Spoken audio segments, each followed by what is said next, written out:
알아볼 치아 상식은 알쏭달쏭 치과 치료인데요. 첫 번째 질문입니다. 원장님, 치아가 빠지면 꼭 치료를 해야 하나요? 놔두면 큰일이라도 날까요? 보통 이제 치아가 빠지게 된다는 거는 뭐 잇몸 질환이나 어떤 사고로 인해서 치아가 빠지게 되는데 보통 하나 정도 빠졌을 때는 이제 환자분들이 생각하죠. 이거 가만 놔둬 볼까? 좀 나중에 치료할까? 무섭다. 나중에 치료해야겠다. 자, 이제 그때부터 비극의 시작입니다. 보통 치아가 하나 빠졌을 때 그 공간이 생기잖아요. 네. 치아가 빠진 공간이 있는데 그때부터 이제 치아들이 이동을 시작하게 됩니다. 그 옆에 있는 치아들도 그 공간으로 이제 쓰러지게 되고 위에 있는 치아도 아래로 내려오게 되고 또 위에가 빠졌을 때는 아래에 있는 치아가 위로 솟구치게 되고 이러면서 이제 치아들이 이동을 해요. 그러면 우리 28개의 치아가 따닥따닥 붙어서 유지를 하고 있는데 그 하나 때문에 전체적인 치아들이 움직이게 되는 거죠. 그렇게 되면 하나만 잘 빨리 해서 치료를 했으면 그거 자체로 끝났을 텐데 이제 그 뒤로 치아 사이가 벌어지게 되고 또 교합이 안 맞으면서 치아 또 더 큰 치아들을 치료해야 되는 그런 상황이 되는 거죠. 그래서 보통 하나가 빠졌을 때 이때가 제일 중요합니다.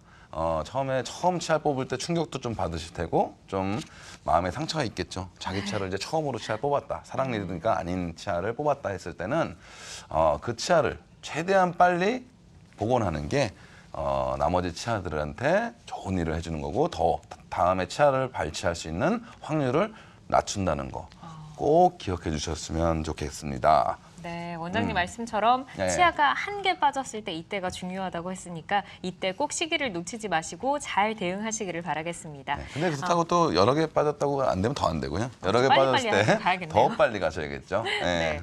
두 번째 질문 드리겠습니다. 치아에 살짝 금이 갔을 때 치료 방법 알쏭달쏭 하시는 분들 많으실 텐데요. 금이 간 치아는 뽑는 게 좋을까요? 또는 놔두는 게 현명할까요?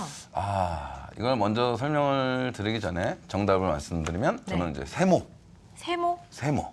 O도 아니고 X도 아니고 세모라고 말씀드리고 싶은데 왜 그러냐면 이제 금이라는 건 뭐죠? 이제 뼈에 금이 갔을 때 어때요? 보통 이제 가만히 두지 않나요? 두고 붙으라고? 붙을 때도 있고 네. 아니면은 또 치료를 해야 되는 경우도 간혹 있습니다. 금이 어느 정도 갔느냐에 따라서 그 치료 방법이 많이 달라지는데 치과도 마찬가지, 치아도 마찬가지입니다. 그래서 치아는 얼마나 많이 부딪히기 힘들겠어요.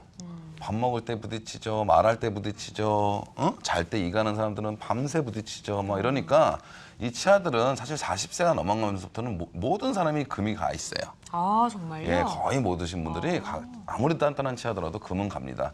다만 그 금이 아주 실금, 그 살짝 있는 경우에는 증상이 없고 또 그런 걸 굳이 치료하지 않아도 큰 문제가 되지는 않습니다. 다만 금이 갔을 때 첫 번째 증상이 뭘 것 같아요? 이제 실일까요? 그렇죠. 조금 실금 가지고는 사실 증상이 없어요. 밥 먹을 때 그것도 사실 정기적으로 체크만 하시면 되겠지만 이제 처음으로 실이다는 느낌이 오면 이제 그때부터는 뭔가 그 금이 그 신경이랑 가까워지는구나. 뭔가 요거는 이제 치료를 요하는 뭔가 증상을 주는 거죠, 치아가. 네. 그래서 그때는 빨리 치과를 찾아가셔서 금이 어디까지 진행이 됐는지 요걸 확인하신 후에 거기에 맞는 치료를 받으시는 게 좋고요.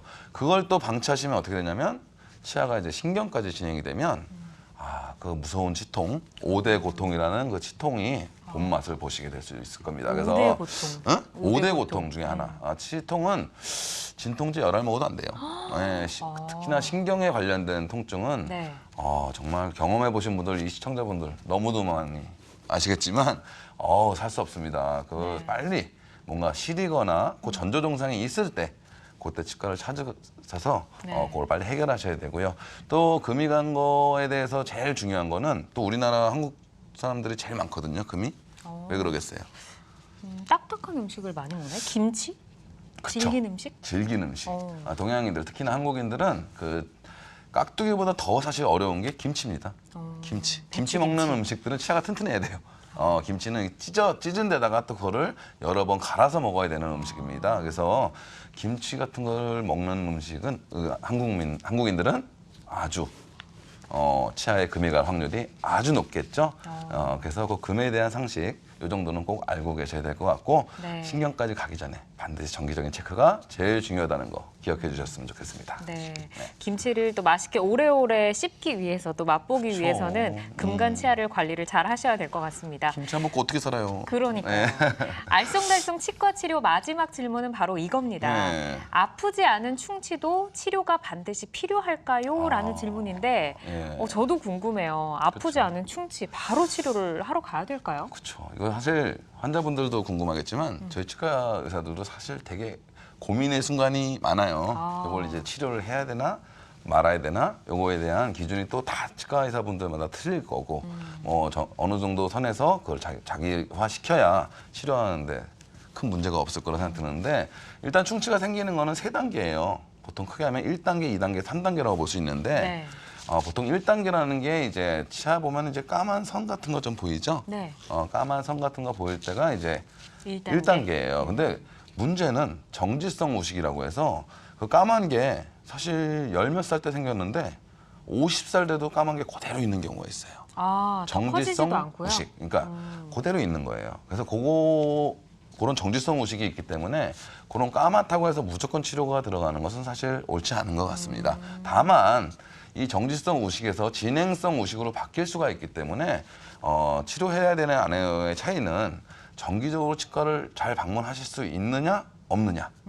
왜냐하면 그거 놔뒀다가 나중에 또 이만하게 커져서 오시면은 네. 왜 그때 치료 안 해줬냐고 또 이제 그러실 수 있겠죠. 그래서 정기적인 6개월 체크를 잘 받으시는 분에 한해서는 정지성 우식은 굳이 치료하지 않고 지켜보는 게 맞고요.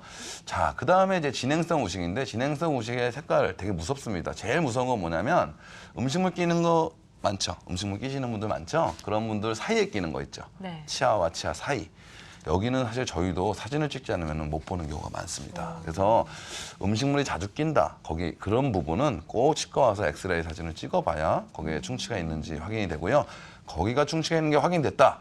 이건 무조건 치료하셔야 됩니다. 치아 사이에 무조건. 있는 충치는 예. 무조건. 무조건 치료하셔야지 그 진행 속도가 일반 충치의 거의 한 5배 이상 빠르다고 보시면 됩니다. 와, 굉장히 빠르네요. 그렇죠. 치아 사이에 숨어 있잖아요, 음식이. 네. 걔가 못 나가고 계속 있을 거거든요. 그러니까 밖에 있는 거는 양치질로 해서 어느 정도 가능하지만 그 치아 사이는 사실 치실이나 치간 칫솔로만 해야 되기 때문에 사실 남아있는 경우가 되게 많기 때문에 되게 위험한 충치라고 보시면 될 것 같습니다. 네. 네, 이 정도면 됐나요? 네, 단계와 이제 위치별로 굉장히 꼼꼼하게 설명을 해주셨는데요. 이러한 충치들 지나치지 마시고 6개월마다 치과에 검진 가시는 거 잊지 마시기를 바라겠습니다. 네. 네, 지금까지 333 건강습관 3분 치아상식이었습니다.